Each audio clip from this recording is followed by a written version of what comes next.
ইসলামের গণজোয়ার বাংলাদেশে দেখা যাচ্ছে। তো ইসলামকে ঠেকাতে হবে, এই জন্য কয় ওরি বাবা হুজুর ক্ষমতায় গেলে এই দেশে নারীরা চলতে পারবে না। কথা কয় না কেন? ভাই আপনিও তো মুসলমান, হুজুররা ক্ষমতায় যাবে কেন? আপনিও ক্ষমতায় যান, যে ইসলাম কায়েম করেন, আমরা আপনার পক্ষে আছি। কথা বলুন ঠিক কিনা? কিন্তু আপনি এইরকম অপপ্রচার কেন করবেন?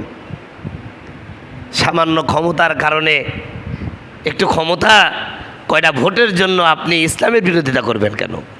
আরও তো বিরোধিতা অনেক কিছু আছে, এ কথা কেন বলবেন যে হুজুররা ক্ষমতায় গেলে এই দেশের নারীরা আর চলতে পারবে না? কে আফগানিস্তানের নারীরা চলছে না, সৌদি আরবের নারীরা চলছে না, ইরানের নারীরা চলছে না, এবং ইন্দোনেশিয়ায় একটা প্রদেশ আছে আচি প্রদেশ, যেখানে সম্পূর্ণভাবে শরিয়াত দ্বারা মানে পরিচালিত একটা প্রদেশ, সেখানে নারীরা চলছে না।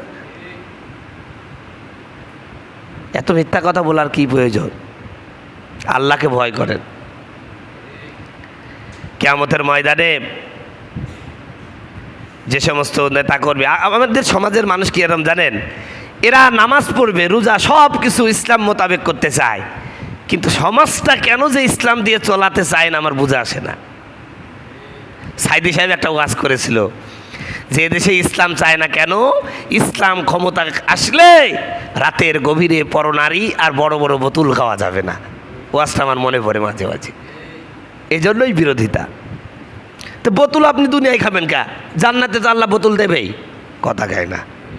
আল্লাহ বলছে না, আমি তোমাদেরকে যখন জান্নাতে পাঠাবো তোমাদেরকে আমি শারাবাং তাহুরা পান করবো। বলেন সুবহানাল্লাহ।